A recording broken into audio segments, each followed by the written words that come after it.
السلام علیکم ورحمۃ اللہ وبرکاتہ۔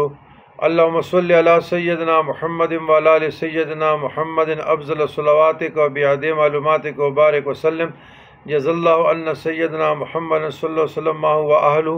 رضیت باللہ ربا و بالاسلام دینا و بمحمد صلی اللہ علیہ وسلم رسول النبی۔ مراقبہ نیت مراقبہ کمالات انبیاء اولو العزم۔ بے چون حق تعالیٰ کی ذات جو کہ اولو العزم انبیاء سے کمالات کی منشا ہے، سے مشائخ عظام کے توسل وسیلہ برکت سے میرے حیت وحدانی میں فیض آ رہا ہے۔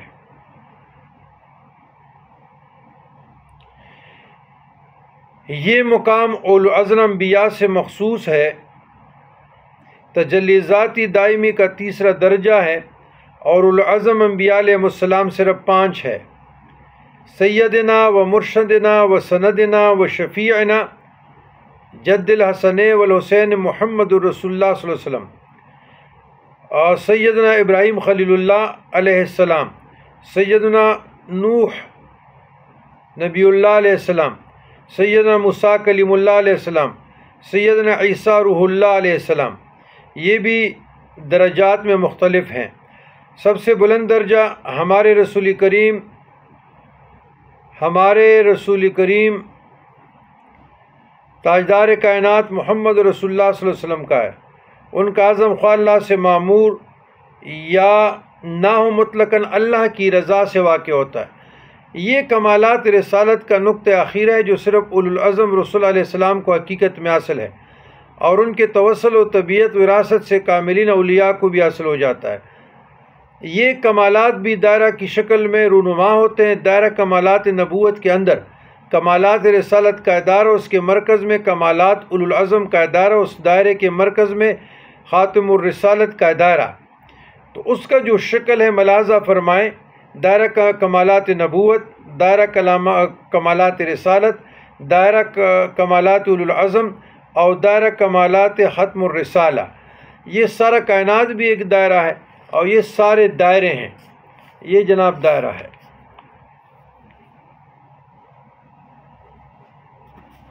یہ صرف سمجھنے کے لیے صاحب کمالات، خاتم الرسالت، ولایت کمالات و حقائق و اسرار و معاف کا ختم کرنے والا یعنی خاتم ہے۔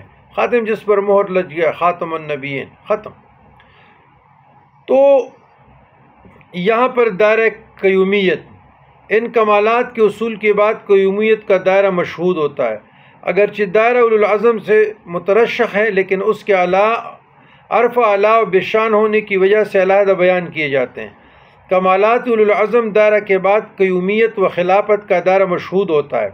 دائرہ قیومیت چونکہ اس مقام میں کمال درجہ نزول تام ہوتا ہے، اور رسول اکرم صلی اللہ علیہ وسلم کا مکمل ترین نائب ہوتا ہے، عام انسان میں اس طرح نظر آتا ہے کہ جس طرح عام انسان ہو، لہٰذا اس مقام کے عارف کی پہچان دوسروں سے زیادہ مشکل ہوتی ہے، اس لیے مخالفت بھی سب سے زیادہ ہوتی ہے۔ البتہ اس کی توجہ نہایت قوی و تاثیر ہوتی ہے، اور عصر حاضر میں بھی اولیاء میں مثلاً اس درجہ پہ فائز اولیاء ہوتے ہیں۔ لیکن یاد رکھیے گا، قیومیت کا صرف نظریہ خاندان نقشبند میں مجلد ثانی کے بعد یہ نظریہ آیا ہے قیوم الزمان کا۔ تصوف لٹریچر میں کہیں بھی یہ لفظ پہلے متعارف نہیں تھا، لہٰذا حی قیوم صرف اللہ کی ذات ہے، انسان قیوم نہیں ہو سکتا۔ قیوم کا نائب ہو سکتا ہے، ذل ہو سکتا ہے۔ تو اس مراقبے میں جس طرح قطب ہے، غوث ہے، قطب وحدت ہے، یا قطب تکوین ہے، قطب ارشاد ہے، غوث الزمان ہے، قطب یہ ایک شخص کے نام ہے۔ تو اس طرح قیوم الزمان بھی ایک شخص کے نام ہے۔ تو یہاں پر ایک بات ذہن نشین کر لیجئے، جو زمانے کا ولایت کے مقام پہ پہنچ جاتا ہے یا اس کو تاج پہنایا جاتا ہے، وہ خود کو تھوڑا کہتا ہے کہ میں قیوم ہوں۔ شریعت اس بات کی اجازت نہیں دیتا یہ اسرار و رموز اور اللہ کے وکنتم مخزن، اللہ کے جو چھپے ہوئے خزانوں میں سے ایک خزانہ، ایک راز ہے۔ تو ہمارے مشائخ کبار سختی سے منع کرتے تھے کہ کوئی شیخ اپنے نام کے ساتھ اتنے بڑے بڑے القاب نہ لکھیں، یہ شریعت کی بھی خلاف ہے اور تعلیمات تصوف کی بھی خلاف ہے۔ کیا وہ اس مقام پر فیض ہے بھی اور نہیں بھی ہے؟ بہت لوگ اپنے ساتھ بڑے بڑے القاب لگاتے، قیوم الزمان و فلانا۔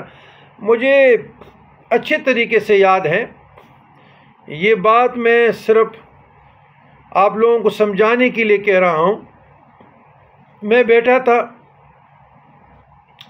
شیخ المشائخ قندیل نورانی غوث سبزانی الحاج محمد عبدالسلام پیر سواق بابا جی رحمۃ اللہ علیہ کے ساتھ، ایک وہ تھے اور ایک ہم تھے۔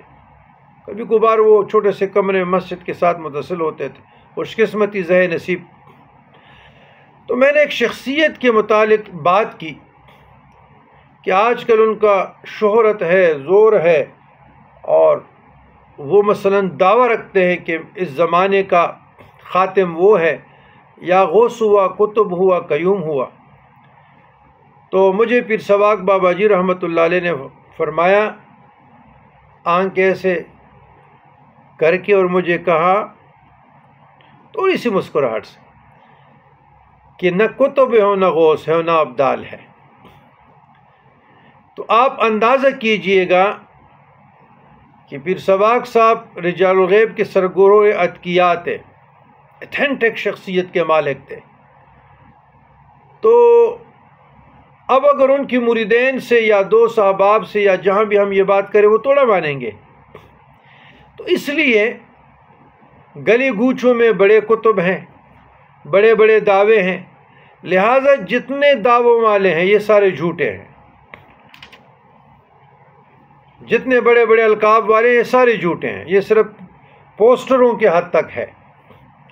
تو مذکورہ بالا تمام کمالات فیضات جو اب تک عارف حاصل کر چکا ہے، کمالات قیومیت کے سامنے مانند ذل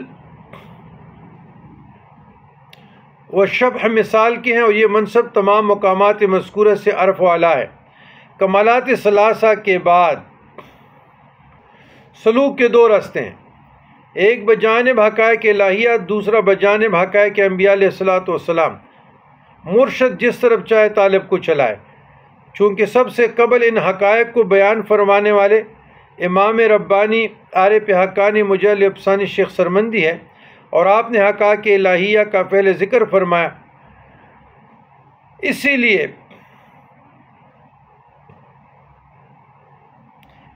لیے ہمارے جو مشائخ تھے، ایک تو تا نہیں، لیکن میں مشائخ کا جمع استعمال کرتا ہوں، کہ انہوں نے بھی حقائق الہیہ کا مراقبات ہمیں اور مریدین کو پہلے کراتے تھے۔ یہیں سے آپ کے 26 مراقبات خاندان نقشبندیہ کے پورے ہو گئے، اور انشاءاللہ اللہ نے چاہا تو یہ سلسلہ پھر 36 مراقبات تک جائے گا۔ تو والسلام علی من اتبع الہدی۔